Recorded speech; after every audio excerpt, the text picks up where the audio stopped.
நம்ம இந்தியா ஆளு தப்பு பண்ணனா அது தப்பு, உங்க ஆளு தப்பு பண்ணது அது தப்பு இல்ல. சரக்கு அடிச்சு ரோட்ல போய் காசு கேப்பா, 10 ரூபா கொடு, 10 ரூபா குடுக்கலையானா போயப்பா அப்படி சொல்றா. ஏன் இப்படி?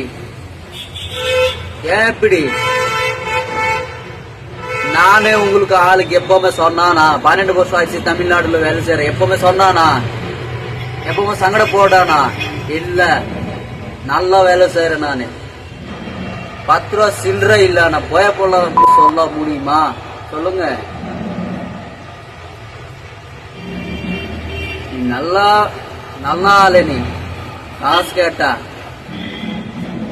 சில்லற இல்ல இதான் சொன்னா.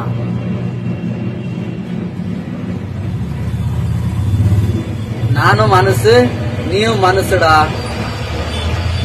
நான் நல்லா ரெஸ்பெக்ட் கொடுக்கறேன்டா, நல்லா ரெஸ்பெக்ட் கொடுக்கறேன் உங்க ஆளுக்கு, தெரியுமா?